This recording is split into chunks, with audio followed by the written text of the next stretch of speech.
And Angelo.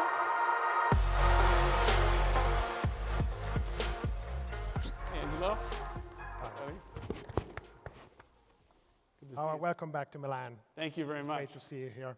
There is an amazing legacy between you and the city. Yes. And I guess it all started in 1983 when you discovered the Italian coffee bar experience. You took that dream back to the US. Yes. And created the third place. Now, we've always had the third place. And maybe you can tell the audience a little bit what that third place in America meant as you were growing the company. Sure. So I came to Milan as a young man, in 1983. I'd never been to Italy before. And my imagination was captured by the Italian coffee bar. The romance, the theater, the sense of community, and this third place between home and work. And that was the genesis for what ultimately would become the future of Starbucks in the US and now around the world. So for me, I have been dreaming for all of these years that one day we must come back and bring Starbucks to Milan.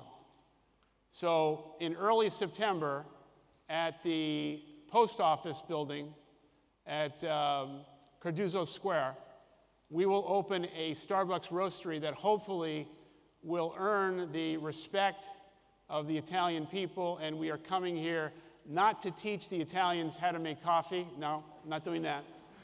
We're coming here with humility and respect and just to demonstrate what we have learned. And early September, I hope to see you all there. Did you understand right away that you were in the business of human connections? Is what?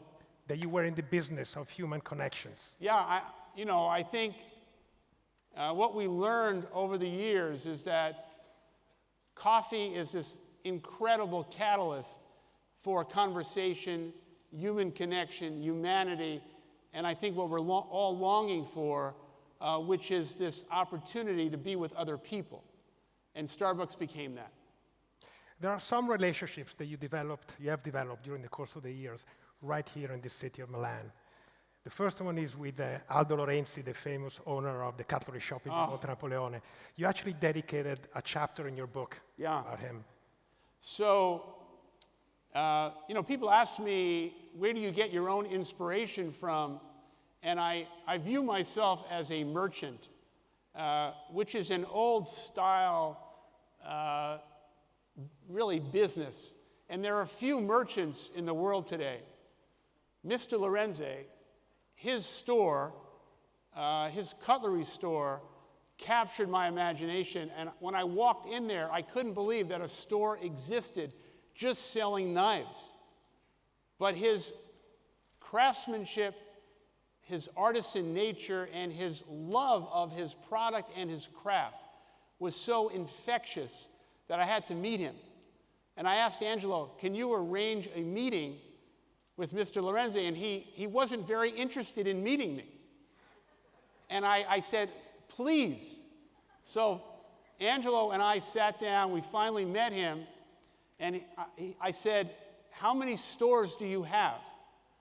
And he said, well, we've been in business 50, 80 years. We have one store. And he said, how many do you have? And I was embarrassed. I just said, we have many stores. And he said, no, how many? And I said, around 20,000. And he said to Angelo, can you translate that again? I think I got the wrong number. And we became friends. He doesn't speak a word of English. I don't speak a word of Italian. But we have really, I think, established this very unique friendship. So after the book came out, where you dedicated the whole chapter on him, I think it was Michael Dell that called you up and told you that it was his favorite chapter, right? Yes. So Michael Dell and I were taking a cycling ride, and he said, I just read your book, and this guy in Italy, he owns that knife store. Where is that? I'm going to be in Milan. I want to meet him. I said, he's not going to want to meet you. Forget it. Thank you so much, Angelo. The other relationship is something that defined your next adventure in Italy is your meeting with Rocco Princi. So Angelo took me to a bakery in Milan. I had never tasted such extraordinary food before, and the bread. And I said, I have to meet the founder and the owner, and it was Rocco Princi. But I met Rocco, and it took me 7 years to convince him to be our partner. And finally, thank you, Rocco. And Percassi. And on top of that, Yeah. you got to meet the Percassi families. So I think we could not come to Italy without having a partner with like-minded values, a partner that really would understand the essence of Starbucks. And I'm so proud of the fact that the Percassi family is our partner, and thank you. Thank you so much, Angelo. So Howard, you Angelo, left. I'm so sorry to cut off the love fest, but we Okay. have the young Young minds coming on. You left Italy in Yeah. 1983 to pursue a dream in the US. Yes. And now you're coming back to Milan to pursue a bigger dream. Coming back, and the roastery will open in September. Angelo, you. thank you so much. Thank you so much, Thank you. Angelo.